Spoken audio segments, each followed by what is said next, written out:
Bueno, bienvenidos a todos a esta nueva etapa del último cuatrimestre del año del periodo formativo.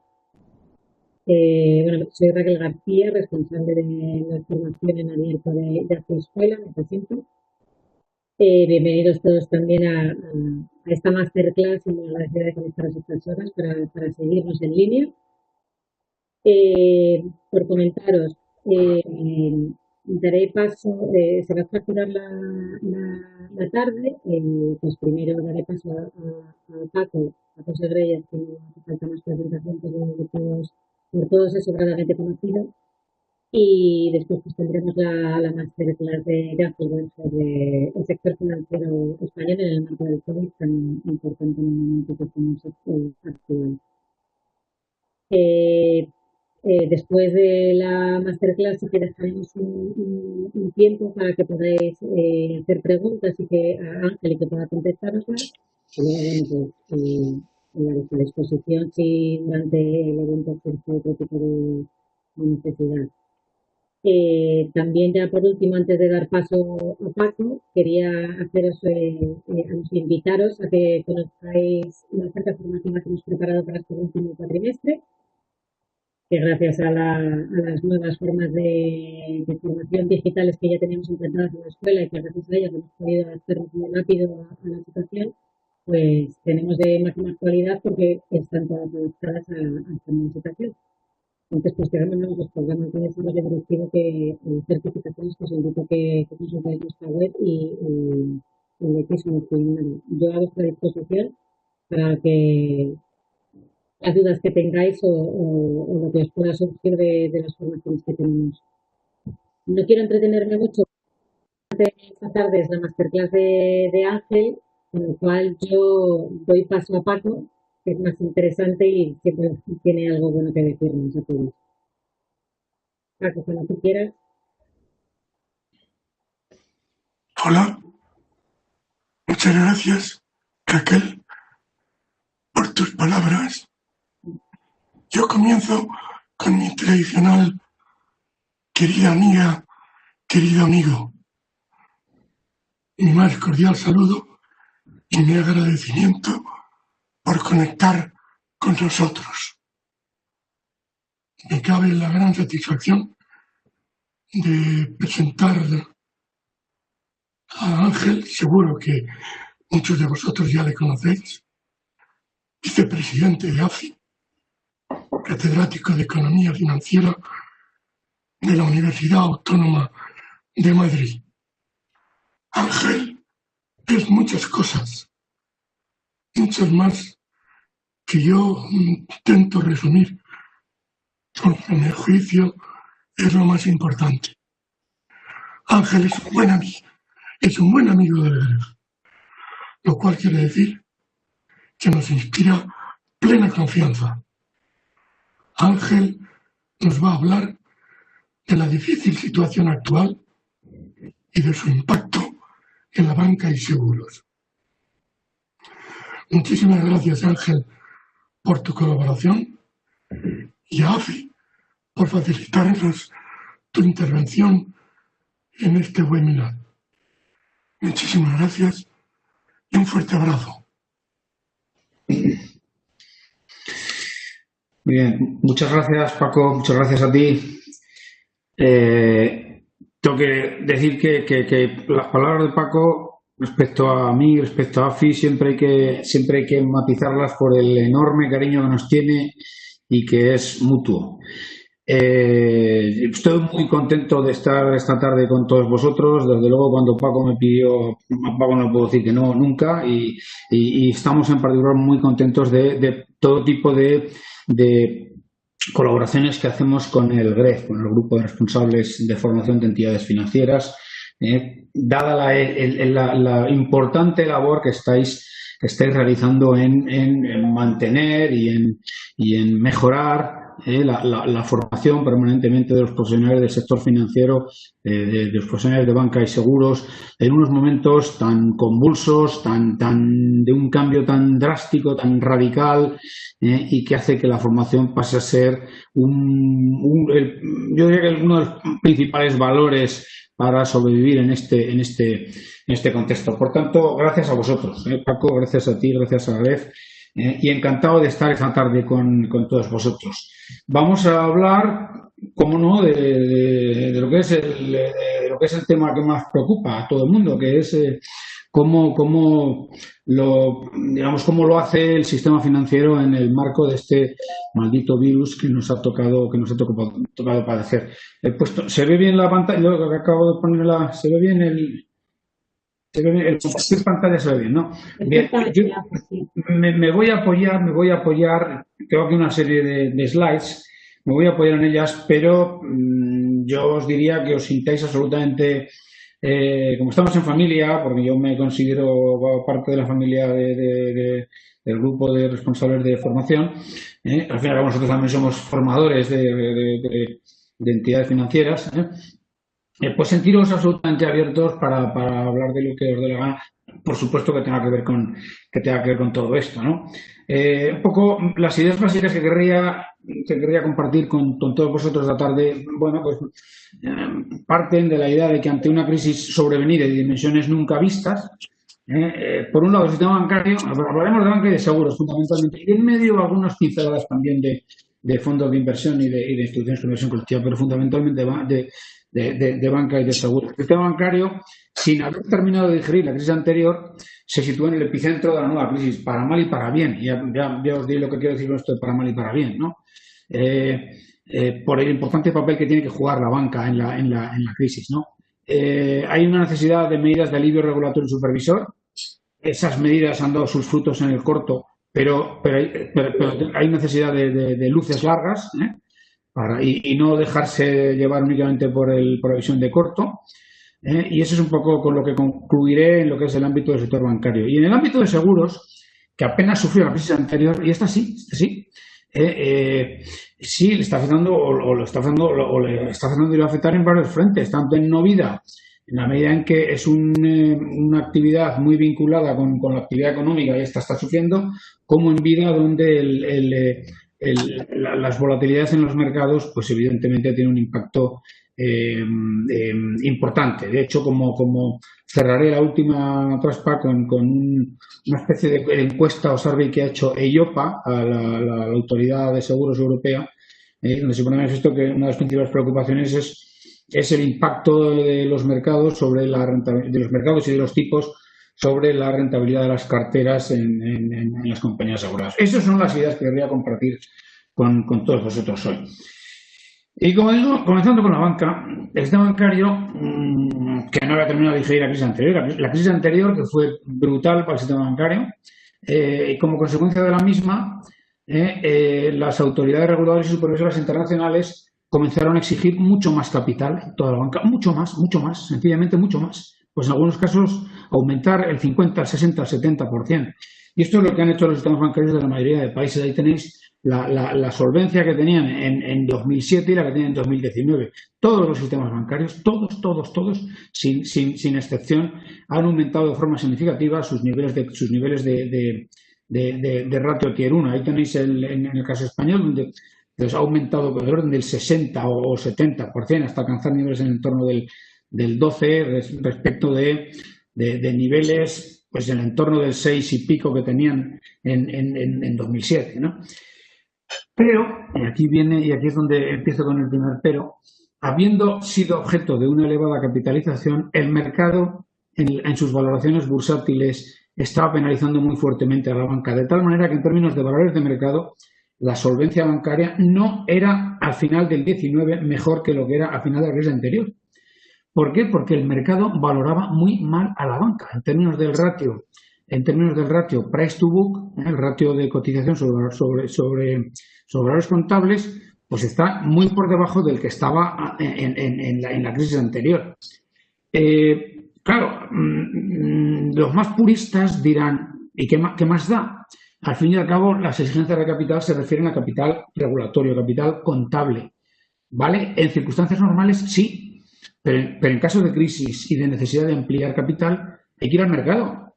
Y si el mercado no te valora o te valora a 0,2 veces valor en libros, pues tienes un problema para levantar capital. Y eso es lo que pone de manifiesto en todos los sistemas bancarios de todo el mundo y muy especialmente el europeo.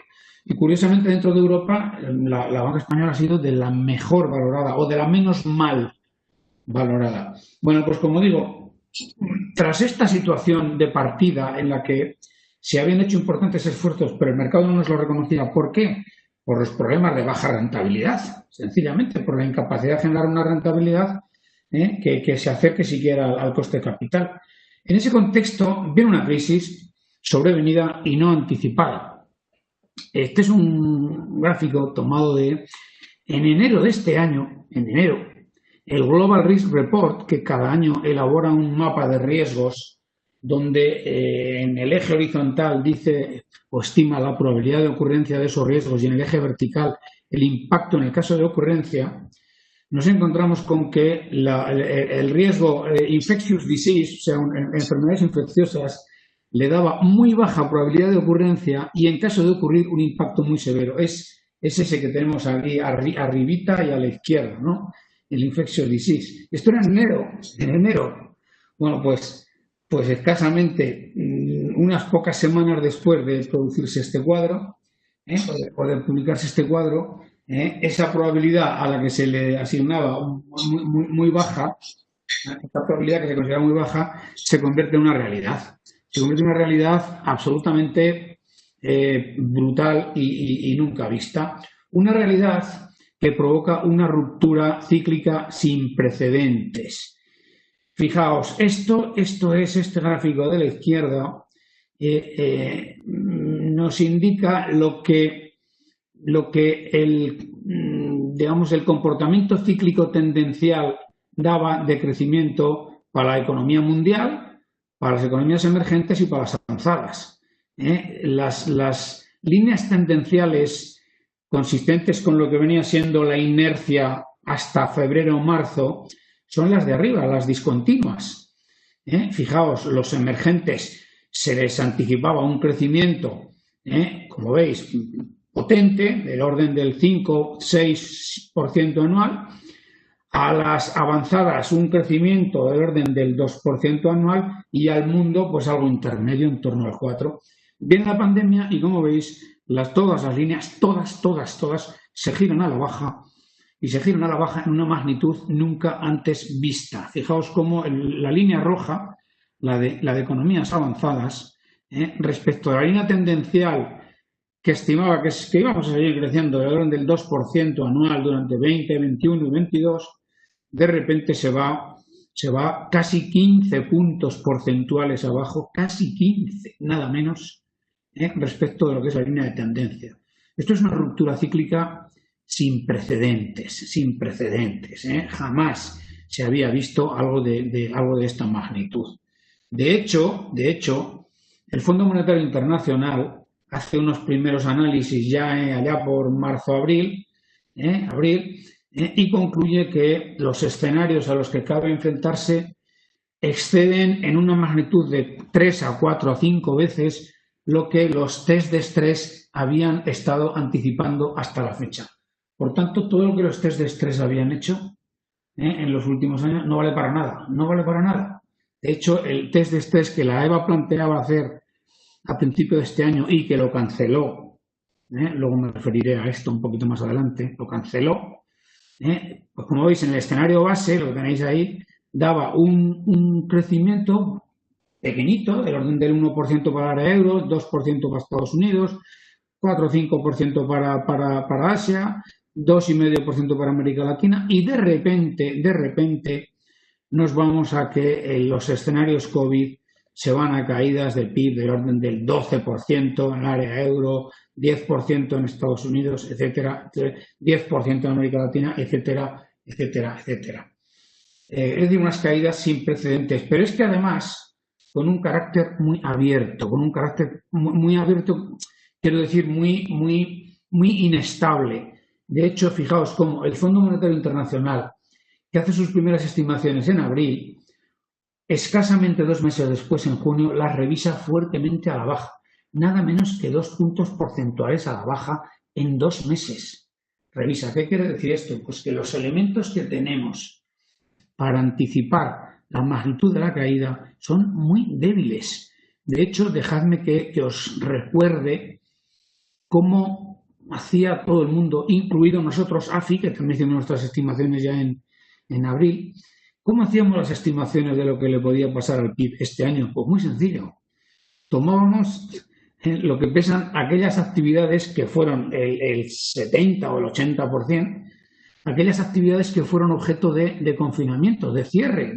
O sea, si recordáis todos, en la práctica totalidad de países, uno detrás de otro, y desde luego hubo algunos países que dijeron yo por ahí no pasaré y acabaron pasando, todos. El Reino Unido fue un ejemplo del que dijo no, yo no haré eso, y al final acabó haciendo. Todos los países hicimos aquello que China hizo al principio y que pensábamos que estaban locos. Es decir, confinar, cerrar. ¿Y ese confinamiento qué quiere decir? Pues que mire usted, cierran los bares, cierran las tiendas, cierran las empresas, cierran los colegios, cierra el transporte. Es decir, cierra la economía. Echamos la persiana abajo. Y solamente se mantienen, obviamente, hospitales, se mantiene la administración pública en mínimos y se mantienen aquellas actividades esenciales que creo que dan remedio, pues la producción de energía eléctrica, el suministro de agua, el suministro de... En fin, entonces las estimaciones eran, bueno, todo eso que se cierra, ¿cuánto pesa? Bueno, pues eso es lo que va a caer la economía. ¿Durante cuánto tiempo? El tiempo que esté cerrada y luego se recuperará en V. ¿Qué ha ocurrido? Pues que la recuperación en V, pues no va a ser tan en V, va a ser mucho más lento y lo hemos visto en España en nuestras propias carnes. Se inició la escalada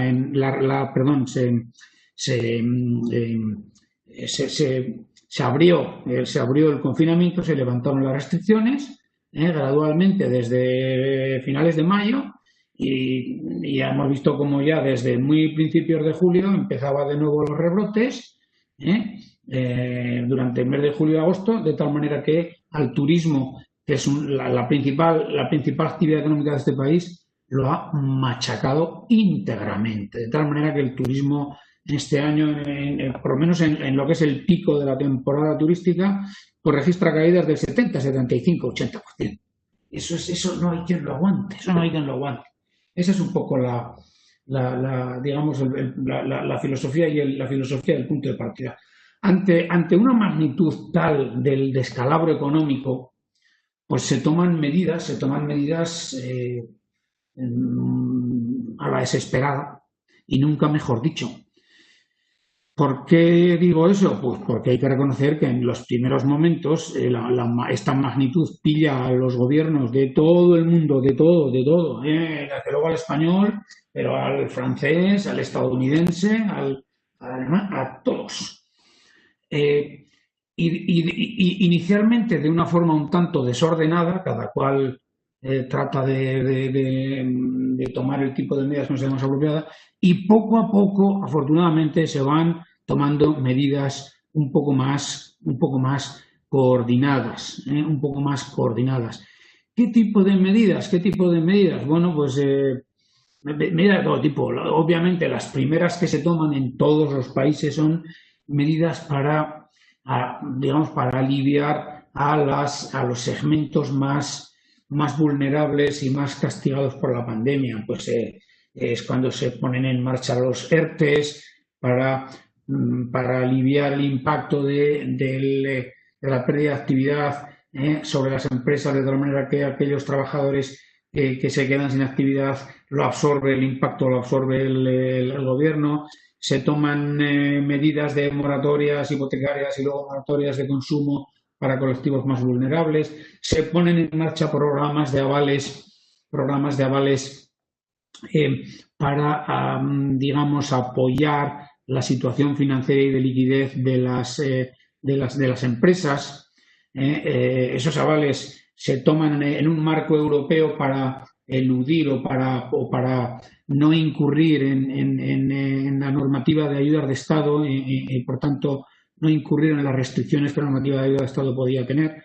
Junto a ello se toman medidas monetarias de forma absolutamente contundente por el Banco Central Europeo, por la Reserva Federal.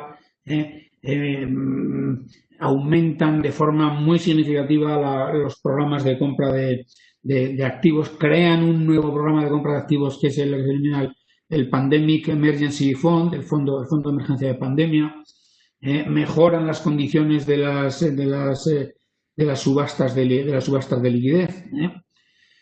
Estos programas iniciales de avales, de compra de activos y demás, inicialmente, y esto dejadme que le dedique unos minutitos a esto, inicialmente se toman de una forma,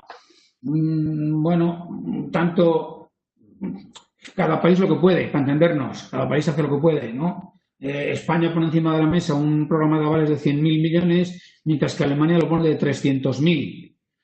Cada cual hace lo que puede. ¿Qué quiere decir esto? Pues que quien tiene más capacidad de su sector público, sus finanzas públicas, pues hace más.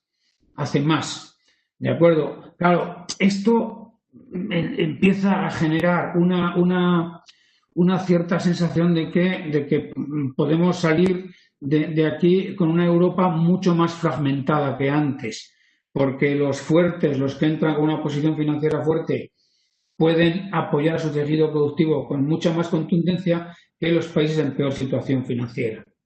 ¿De acuerdo?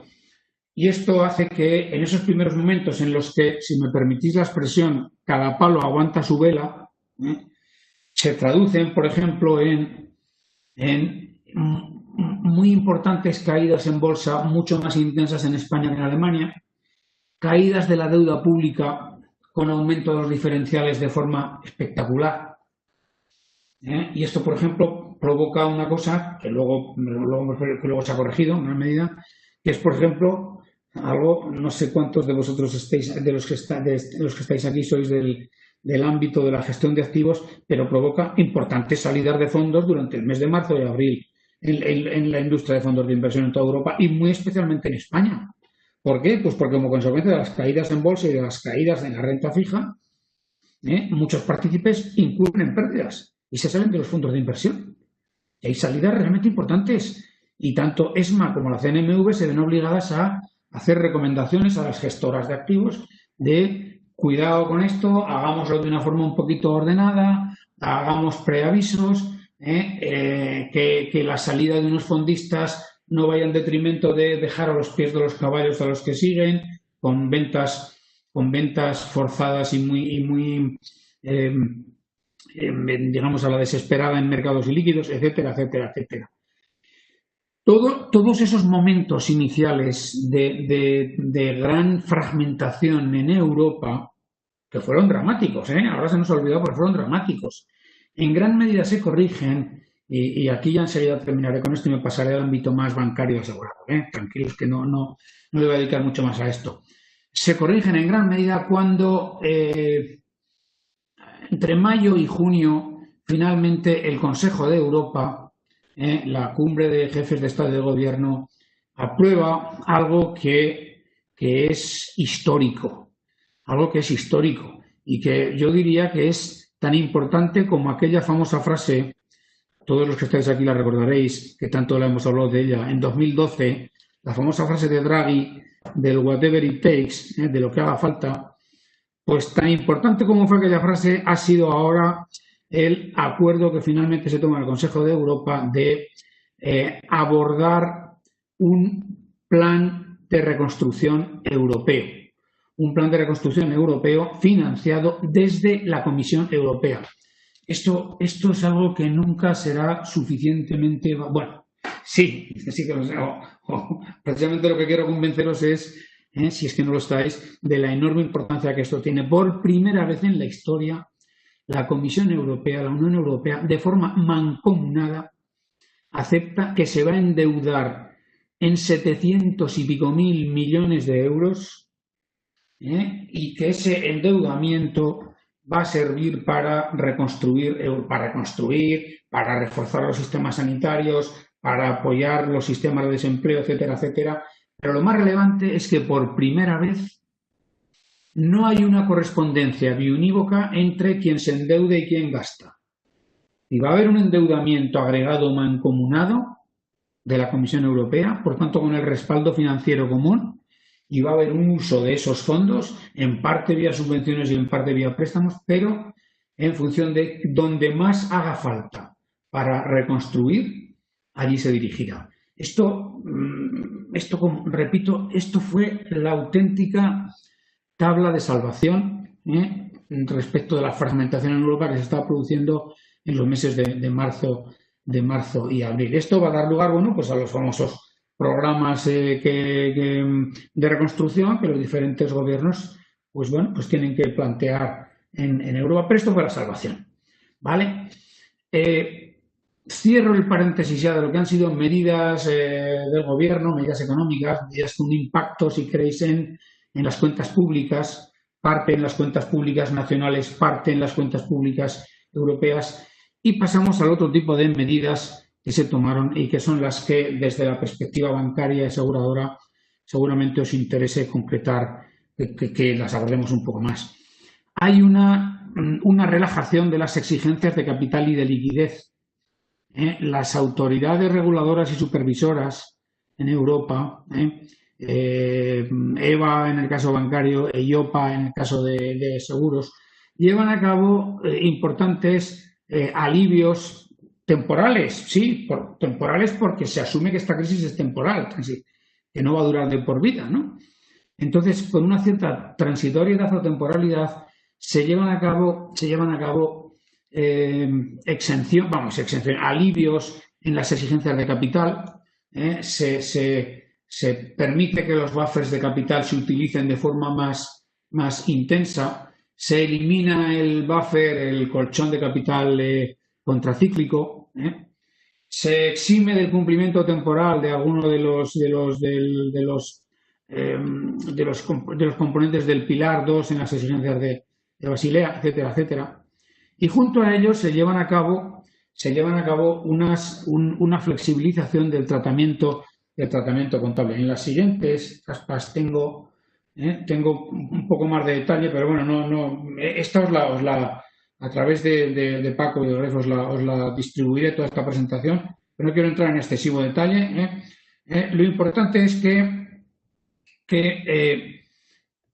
se lleva a cabo una flexibilización de las exigencias de capital, de las exigencias de liquidez y una flexibilización del marco contable. ¿En qué sentido? ¿En qué sentido? ¿En qué sentido? Y esto es importante fundamentalmente para la banca.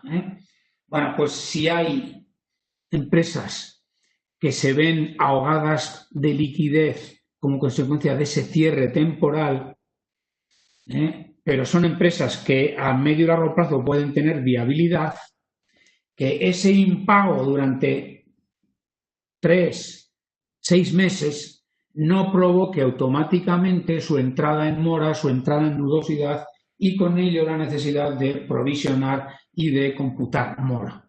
Esto es tremendamente importante, tremendamente importante, tremendamente importante.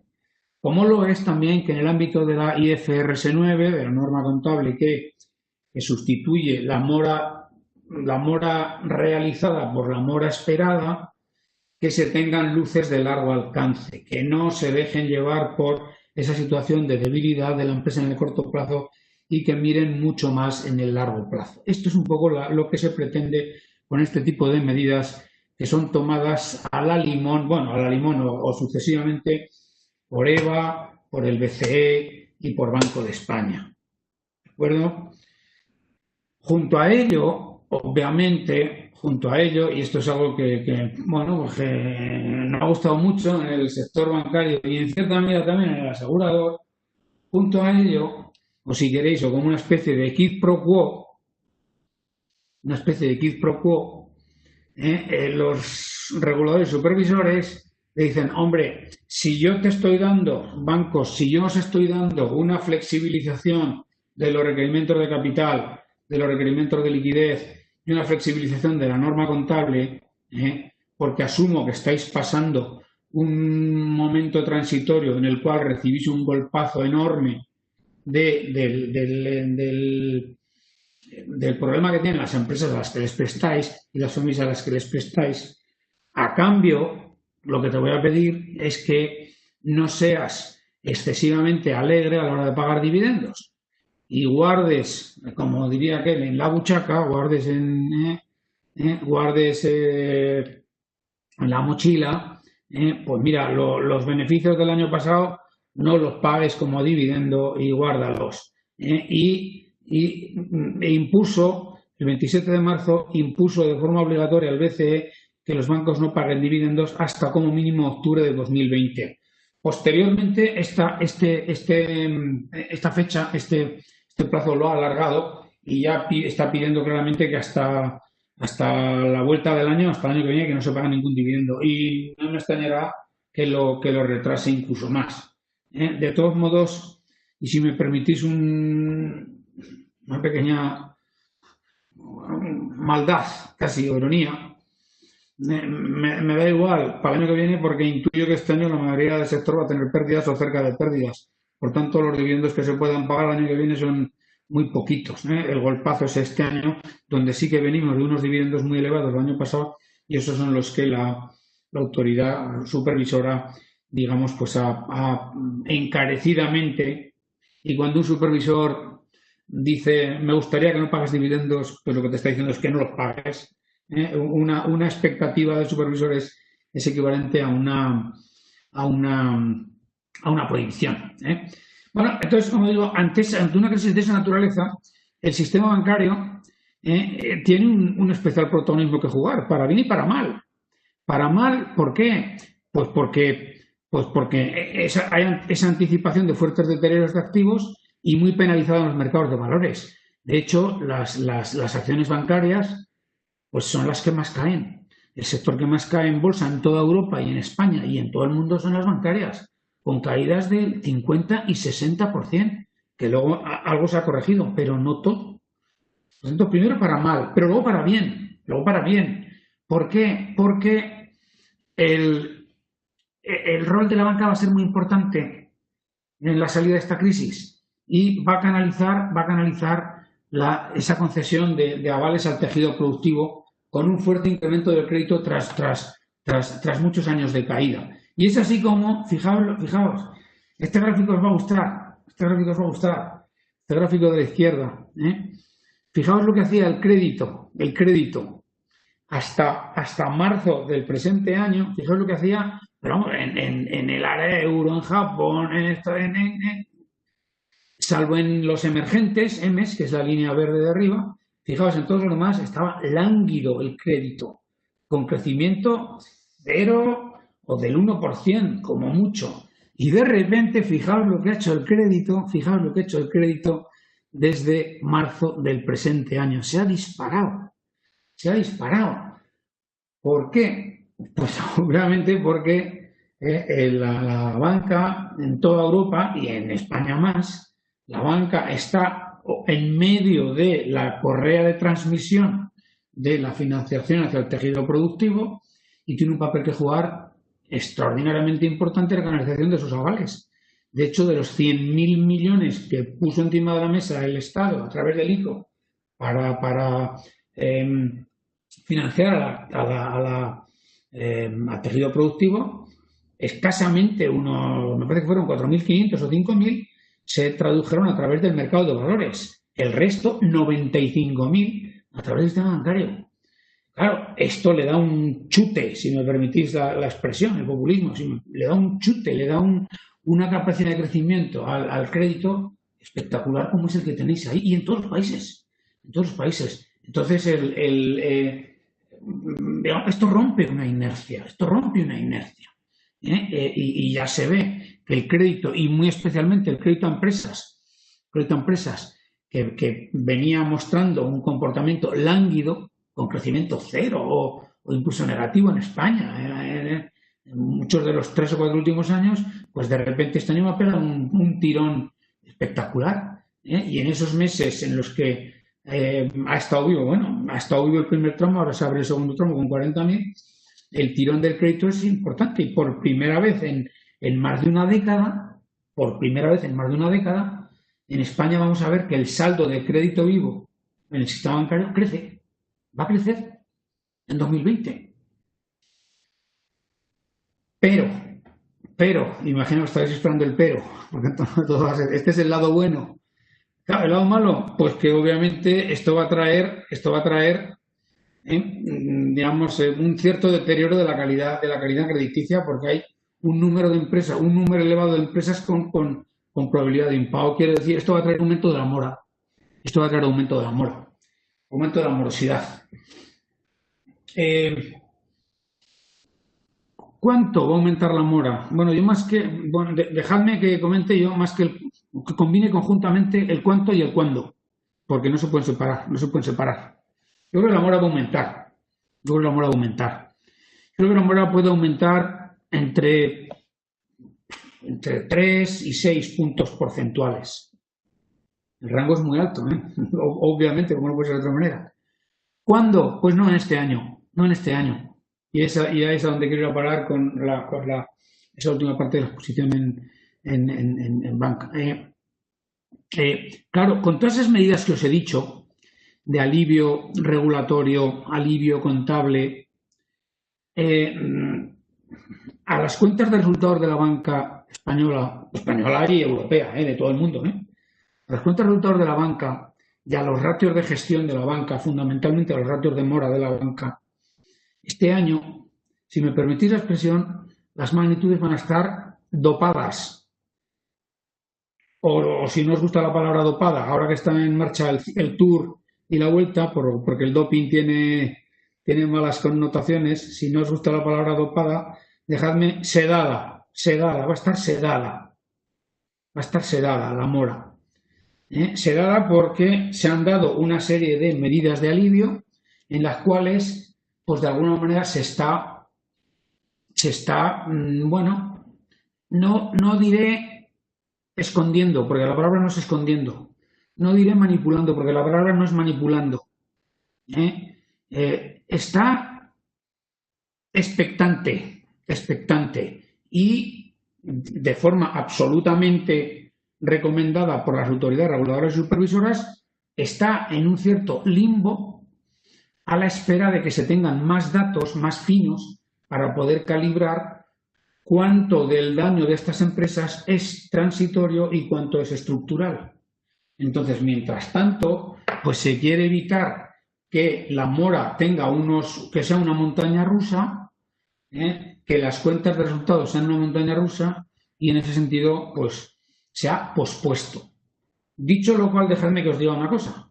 La banca de todo el mundo, pero muy especialmente la española, al igual que la estadounidense y la española en mayor medida que las de otros países europeos, está mostrando una actitud, a mi juicio, muy loable. Es una actitud de prudencia, de lo que el refranero diría ponerse la venda antes que la herida.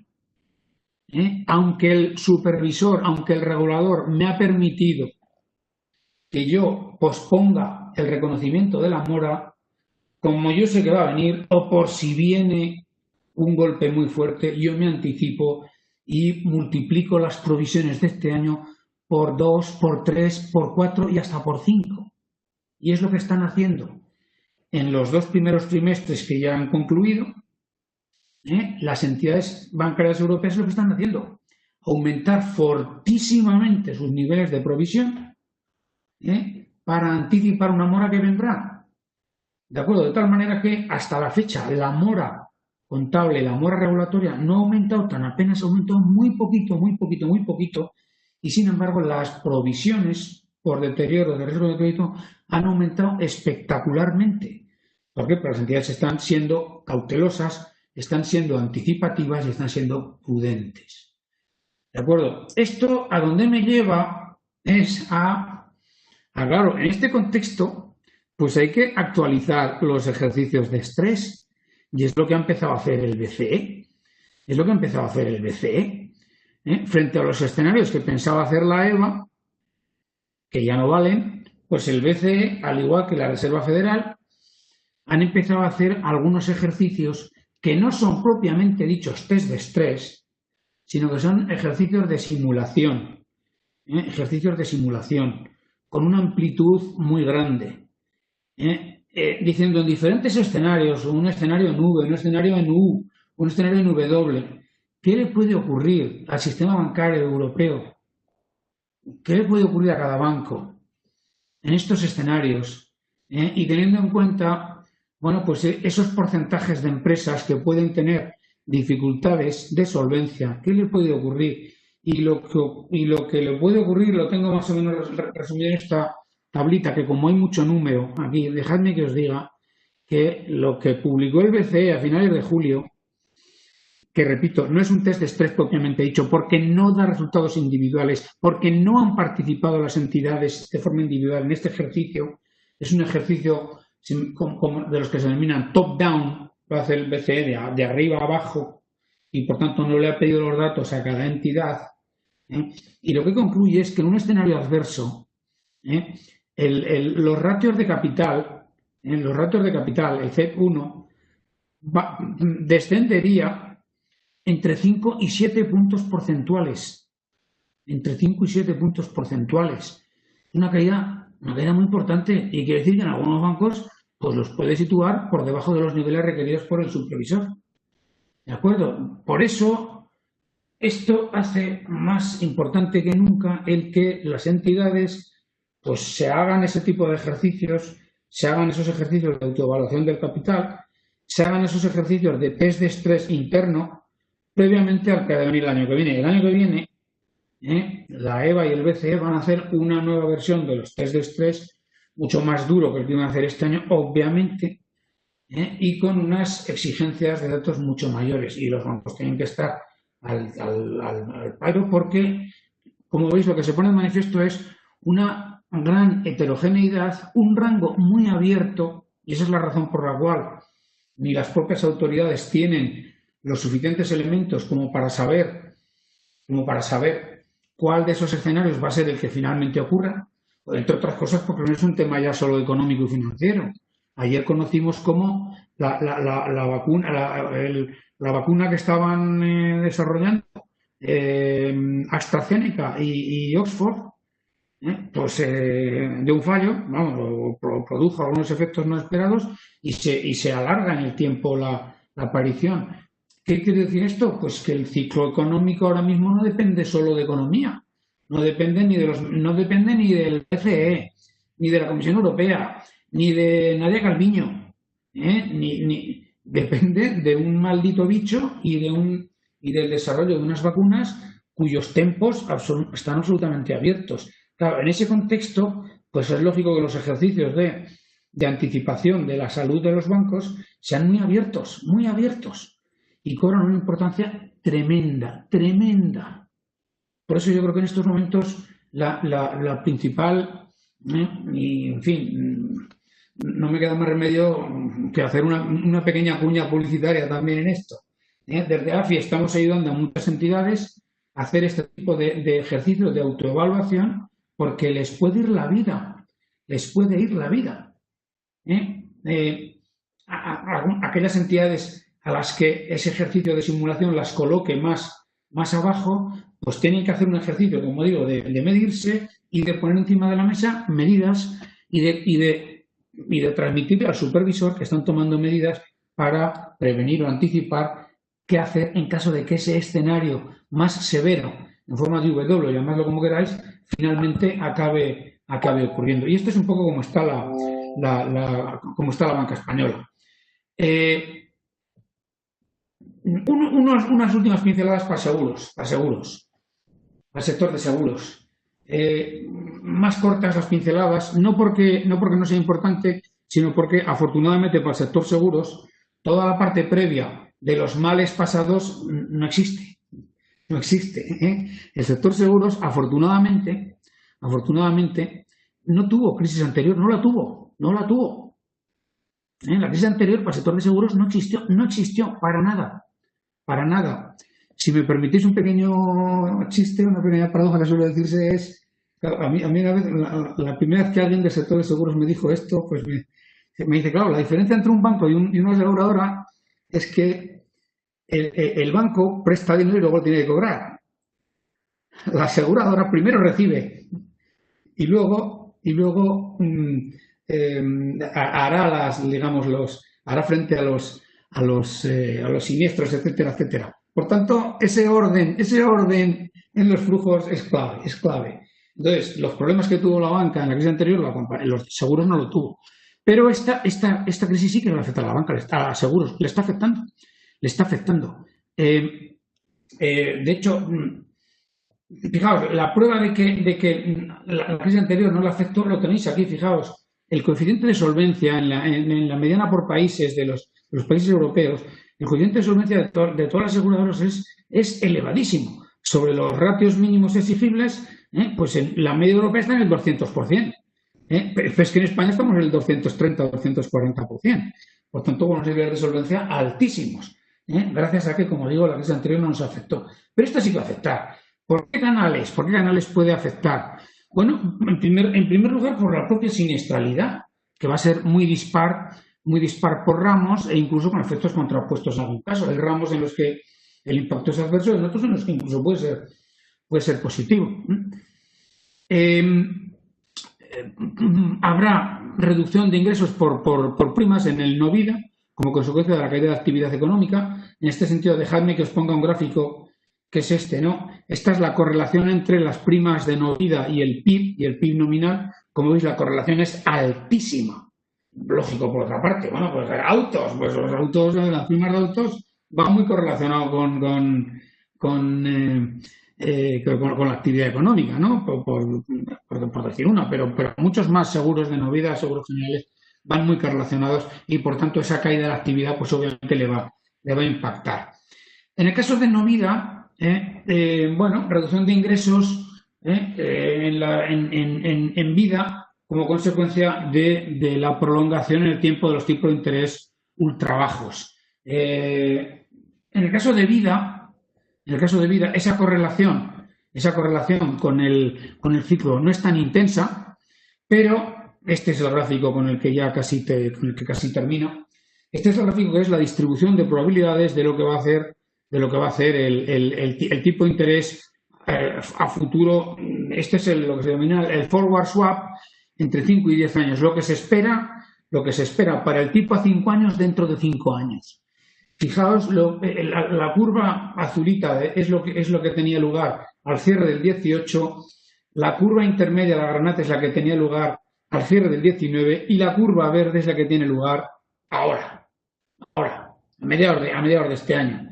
Fijaos cómo lo que nos está diciendo la curva es que la mediana de expectativa es que, no sé si lo leéis igual que lo leo yo, yo lo tengo más cerca al gráfico y lo veo más probablemente mejor que vosotros, pero lo que nos está diciendo es que lo que el mercado anticipa es que dentro de 5 años el tipo de interés a 5 años va a estar en media en cero. Claro, llevamos 5 años con tipo de interés cero, pero venimos diciendo, y yo el primero, lo tengo que reconocer, que no estoy aquí con el ya lo decía yo, no, yo me he equivocado con todos, ¿no? Venimos 5 años diciendo, los tipos están en cero, pero poco a poco irán subiendo. Bueno, pues lo que el mercado te dice ahora mismo es que durante los próximos 5 años, olvídate de tipos que suban por encima de cero. Claro, esto a las carteras, a conseguir retorno financiero en las carteras de renta fija, en la nueva producción, es absolutamente impensable. Pero es que además, es el último canal de impacto, las caídas de los mercados como las que tuvieron lugar en marzo, abril, luego se recuperó en mayo, luego volvió a caer junio, ha habido una cierta recuperación. En el caso de las compañías de seguros, pues es absolutamente dramático para ellas. Y la prueba final es, con este gráfico, así que termino, aquí tenéis la evolución de lo que sería el índice bursátil de las aseguradoras europeas. Fijaos cómo respecto de un comportamiento que venía siendo muy estable, fijaos, durante los 2 años y medio previos, veis cómo el comportamiento fue mucho más estable que el de la banca, mucho más, incluso con ligero crecimiento del valor en 2 años y medio. También cuando llega marzo y el famoso mes de abril, ese de la canción de ¿Quién me ha robado el mes de abril? el batacazo es monumental y el sector pierde en bolsa pues un 40% de su valor, que es muy parecido a lo que ha perdido el sector bancario. Luego ha recuperado, como veis, pero ha recuperado un tercio de lo que perdió, que es un poco parecido a lo que ha hecho la banca. Esto nos lleva, y concluyo ya, pues eso, a reconocer que el sector financiero, fundamentalmente bancos y seguros, han sido extraordinariamente impactados en el caso de la banca hay que reconocer que su rol, su papel como canalizador de los avales y de la transmisión de la política monetaria ha sido tremendamente importante, pero por encima de todo son dos sectores a los que les golpea en la yugular ese escenario de tipos. Y lo que esta pandemia ha traído consigo es un escenario de tipos en el que, bueno, pues yo no me atrevo a decir ya cuánto tiempo, pero quiero decir, podemos pensar que podemos tener tipos de interés cero para un lustro o una década, sin ningún pudor. Ya no es que estamos hablando de tipo de interés un año o dos, sino un lustro o dos décadas, como lleva Japón, que lleva 25 años.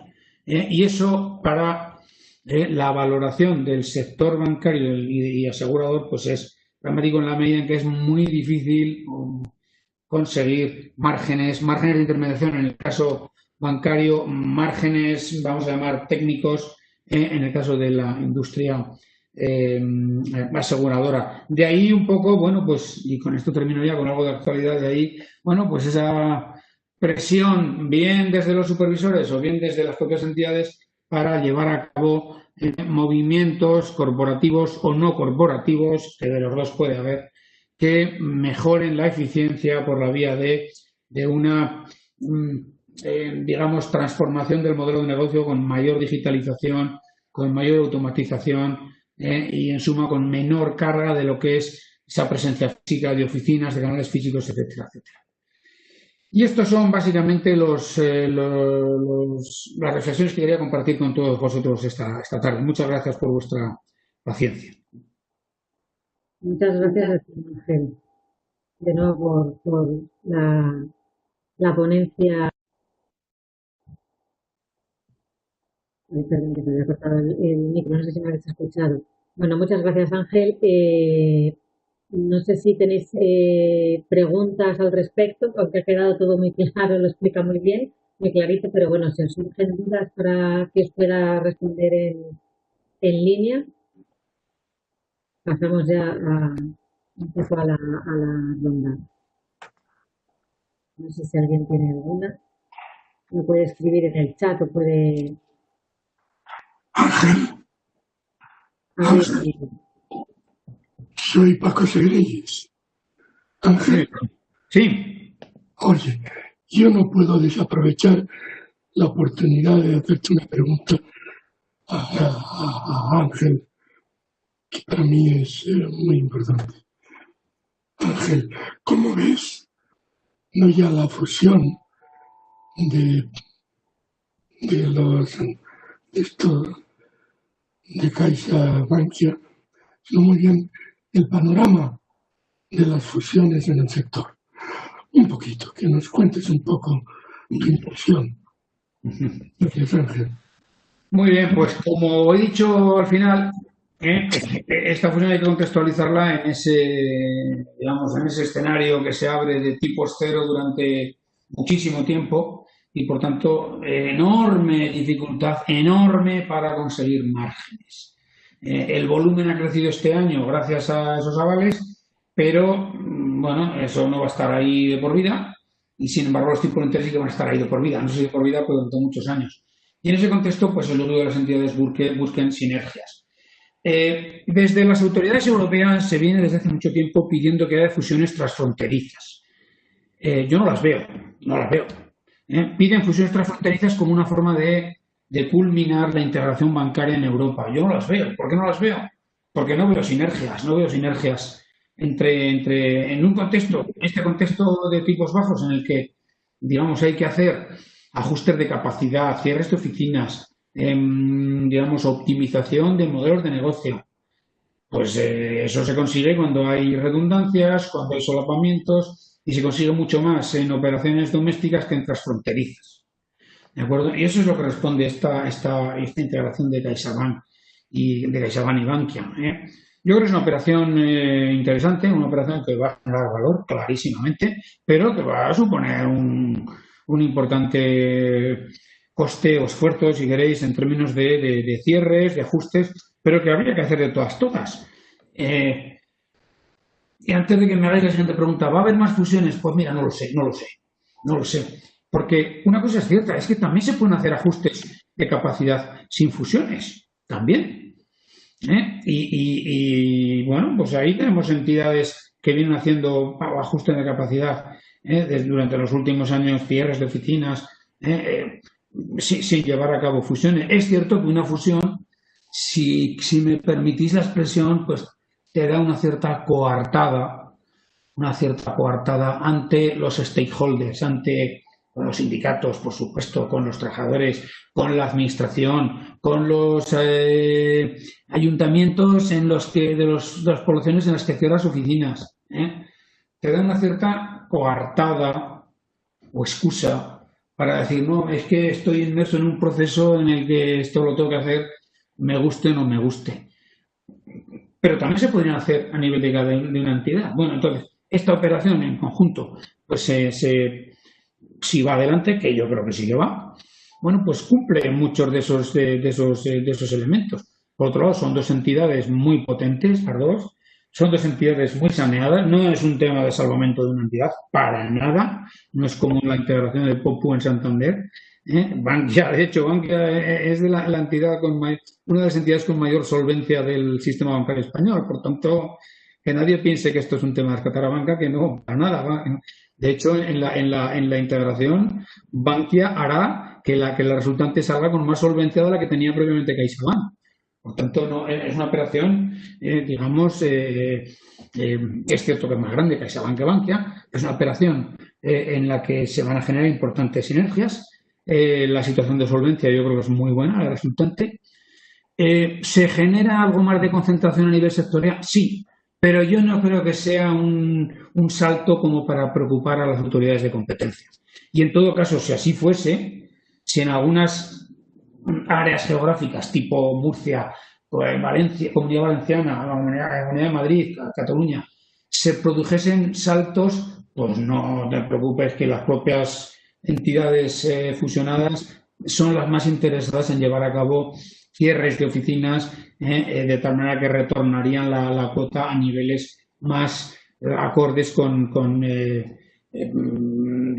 lo razonable. Yo no veo problemas en España de niveles de concentración excesiva, no los veo, pero repito, también es posible ganar de eficiencia sin necesidad de fusiones también, Sí. Muchas gracias.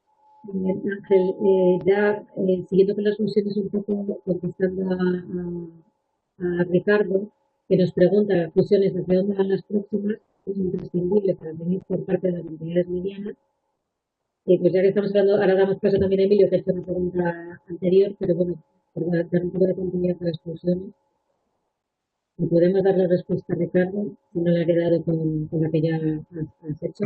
Vale. Creo que en cierta medida al contestar a Paco anteriormente he contestado ya un poco. Vamos a ver. En Estados Unidos, el sistema bancario de Estados Unidos vale en bolsa como 10 veces lo que vale el europeo para un nivel de PIB similar. El sistema bancario lo componen unas pocas docenas, 2 docenas o menos, o 1 docena, o docena y media, de entidades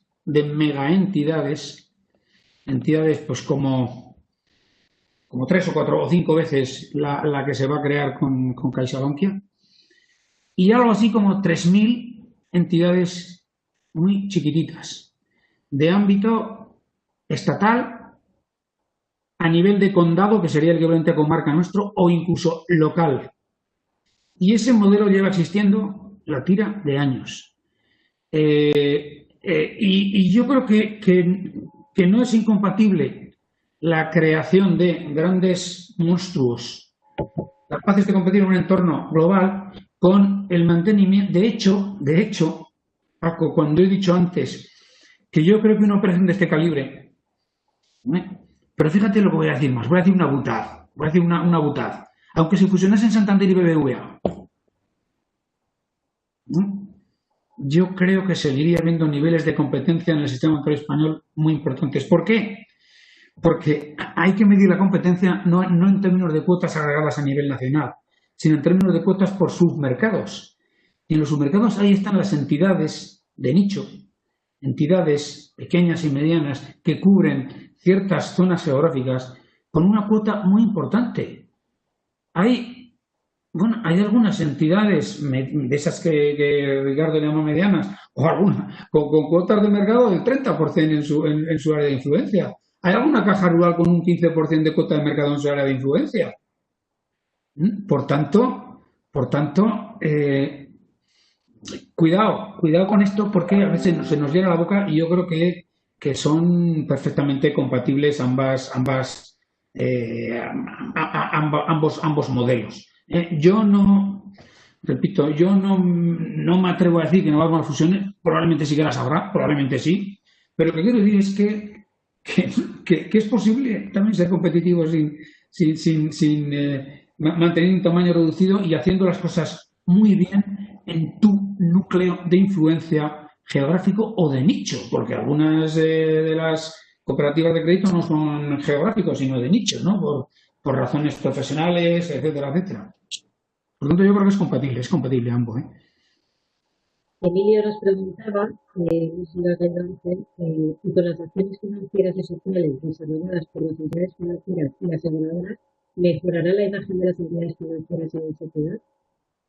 Pues yo creo que hay que aprovechar esta crisis para que mejore la imagen y en particular, por ejemplo, en el caso de la concesión de los avales, yo creo que razonablemente mejorar el papel de los bancos, ¿no? En la medida en que han sido bastante ágiles en la concesión. Las compañías aseguradoras se han visto menos activas en estos procesos, pero yo creo que otras asignaturas pendientes es claramente mejorar la percepción y mejorar la imagen de marca, que en la crisis anterior quedó muy tocada, por cierto. En el caso de los bancos, no tanto las aseguradoras no han sufrido y por lo tanto no tienen grandemente que recuperar. Los bancos sí que sufrieron, creo que si utilizan esto correctamente pueden recuperar. Y Juan nos pregunta ya por último de las preguntas que tenemos aquí pendientes. Has hablado de las valoraciones de los bancos por debajo de su valor en libros. Por favor, ¿puedes darnos una valoración y qué crees que harán con ello o cómo lo utilizarán? En este caso, he dado valoración de los bancos y luego no te he seguido. De su valor en libros. ¿Puedes darnos una valoración y qué crees que harán con ello o cómo lo utilizarán? En este caso, CaixaBank. ¿Pero qué harán con qué? Es que no. Te repito la pregunta de Juan. ¿Has visto las valoraciones de los bancos por debajo de su valor en libros? Sí. ¿Puedes darnos una valoración sobre ello? De lo que va a hacer el valor vale, el ratio de los libros. Vale, bueno, han mejorado, tras esto han mejorado, pero han mejorado muy poquito. Toda la banca europea está cotizando en estos momentos. Bueno, de hecho, toda la banca en el mundo está cotizando y ya no hay ningún sistema bancario en el mundo que cotice por encima de valor en libros. Ninguno. Ninguno. La banca americana que cotizaba muy por encima de 1, ahora cotiza en 0,8, 0,9. La banca europea en media cotiza en torno a 0,3. La española cotiza en 0,35, 0,40. Pues eso. Conformémonos con eso. Y esto no mejora mientras no haya un acercamiento a ROEs algo más elevados. De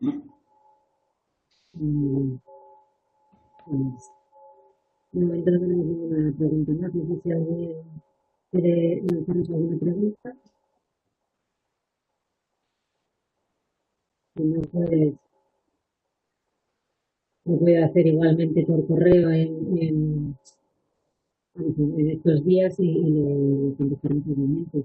Segundo. Mira, ya está Ángel.